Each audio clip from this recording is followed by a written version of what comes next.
السلام علیکم ملګرو د پی ټی آی کارکونانو د پاره او د عمران خان فینز د پاره هغه خوشخبری مخې راغلی ده. تاسو د معلومه عمران خان د 5 اگست نه په جیل کې گیر دی. د جیل کې ګیریدون پس د عمران خان نه صداسي تصویر مخې راغلی نه ویډیو مخې راغلی ده. د عمران خان فین او د پی ټی آی کارکونان غواړي چې عمران خان وګوري. عمران ډیر خلک وایي چې په جیل کې ګیره پرې خو دی ډیر مطلب د عمران خان تصویر اړو مخې راغلی دی نه. نو اوس د عمران خان تصویر سکه چې عمران خان خپل د عوامو منځ راتلو ولدي عدالت یو حکم جاری کړي په هغه باندې هم دی ویډیو کې ډیټیل سره خبره کو. بل رانا سنولا اخر یو ډیر غټ جرم اومنلو چې عمران خان حکومت مونږ د چا په مدد باندې ختم کړي. د چا په مدد باندې مونږ د عمران خان حکومت غرزولې دي. هغه حواله سره هم په دی ویډیو کې اپډیټ تاسو سره شریک کیږي. بل الیکشن کمیشن د الیکشن اعلان هم کړی دی او د الیکشن تیاریاں بھرپور طریقې سره روان دي.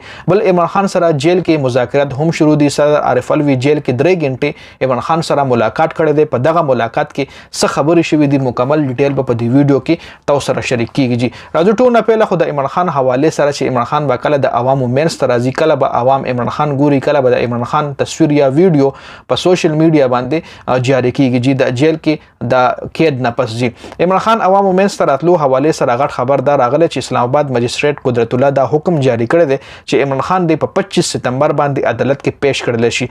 دا حکم د عمران خان عدت نکاح کیس کې جاری شوی دی، خو اوس چې په دې حکم عمل کیږي کنه دا به بعد کې پته لګي.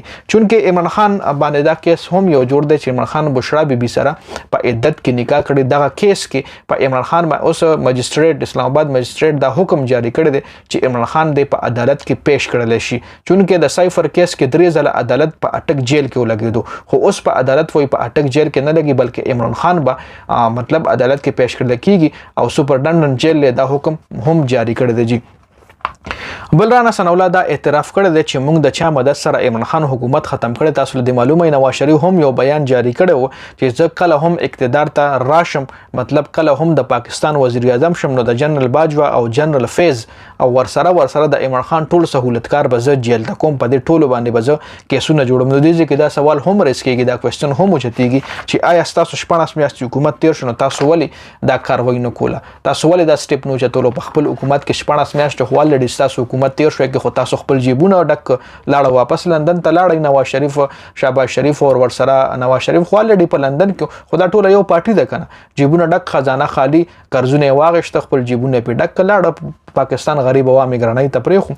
او بل چې کله عمران خان وای جنرال باجوا ته ایکسټنشن ورکولو نو هغه ټایم هم د مسلم لیگ نون چې رهنما دي دی هم حمایت کړو عمران خان سره چې بالکل ته جنرال باجوا ولا ایکسټنشن ورکول شي. خو اوس رانا سنولا دا بیان جاری کړی چې جنرال باجوا ایکسټنشن مونږ ته دا مدد راکړو چې مونږ د عمران خان حکومت ختم کړو. نو دې ځکه اوس دا سوال چې چې آیا د جنرال باجوا په مدد باندې د عمران خان حکومت را غورځولو، د جنرال باجوا په خپل باندې د عمران خان حکومت ختم کو؟ دا کوېسچن هم دلته راځي کیږي. نو دې ځکه په کار دي چې اوس په رانا سنولا باندې هم اکشن واغشتل کېږي، د انویسټیګیشن وکړل شي چې تاسو دا خبره کې. بل ویډیو کې تاسو دا ما هم وی چې الیکشن کمیشن د الیکشن اعلان کړی دی. الیکشن کمیشن دا سکړه دی چې جنوري 2024 اخرنۍ هفته کې مطلب لاست ویک کې د جنوري 2024 کې به الیکشن کېږي. کنفرم ډیټ نه دی خو چې په 26 پکېږي، په 27 پکېږي، 28 پکېږي، اخرنۍ هفته د جنوري 2024 یاد کړل. خو بل طرف ته الیکشن کمیشن د الیکشن تیاریاں کمپلیټ خه طریقې سره روان کړي دي، حلقه بندیاں هم جوړ شوې دي، نو حلقو باندې په الیکشن کېږي. دینه علاوه عمران خان سره جیل کې مذاکرات شروع دي. دا خبر تاسو سره ما شریک کو چې په جیل کې د صدر عارف الوی عمران خان سره 3 غنټې ملاقات شوه. په دغه ملاقات کې څه خبرې شوې دي نو دا غي داسې کمپلیټ ډیټیل میډیا ته هم مخې نه راغله. صدر عارف الوی هم داسې پریس کانفرنس نه کړي چې ما ملاقات کې عمران خان سره دا خبرو کې چې څه خبرې هم شوې دي دا غي چې کله هم ډیټیل راشي به ان شاء الله په ویډیو کې تاسو سره شریک کوم. ډیره زیاته مننه جی، والسلام.